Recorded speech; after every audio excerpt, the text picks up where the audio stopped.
The conversation was gentle, healing in small ways. When we parted, I realized I was lighter than before. Over the next months, Malik tried to reconcile. Flowers, gifts, dinner invitations. I ignored every overture, blocking his number when the messages grew desperate.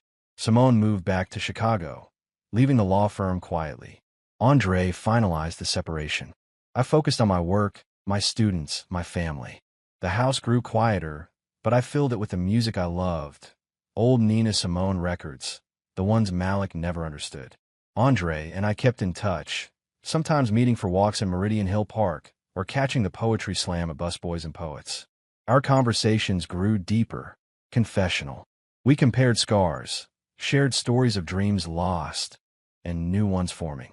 We didn't rush anything, just let the space between us fill with trust. The divorce finalized before Christmas. My lawyer was efficient, and Malik signed everything without protest. He moved to a condo in Shaw, threw himself into work. Occasionally, our paths crossed at alumni events or mutual friend gatherings. He always looked older, more tired. I stopped feeling anything but relief. In spring, I moved to a new apartment on H Street, smaller, but flooded with light. I filled it with plants, stacks of books, and photos of my family. Andre visited often, helping me assemble furniture, teaching me how to cook his mother's gumbo. One evening, after a day spent exploring the National Gallery, we sat on my balcony, the city lights glowing beneath us. He reached for my hand. No promises, just warmth. Summer brought a new rhythm. Lectures, volunteer work, lazy Sundays. Andre and I traveled to New Orleans for a festival, dancing beneath live oaks, eating beignets at sunrise. There were no declarations, just two people learning to live again. I found myself smiling more, dreaming more. The wounds didn't vanish, but they stopped throbbing. A year passed.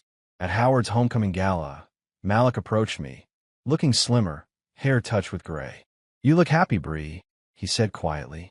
I nodded. "I am." He smiled, a shadow of regret in his eyes. "I hope you find what you deserve." I thanked him and returned to my table, where Andre waited, laughing with my colleagues. As the music swelled, he held out his hand.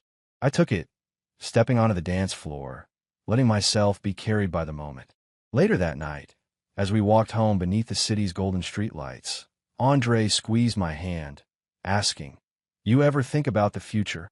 I looked at him, the man who had been a stranger the night. Everything changed, and smiled. "I do now." For the first time in years, the world felt wide open, and I was ready to step into it. One foot, then the other, guided not by fear but by hope.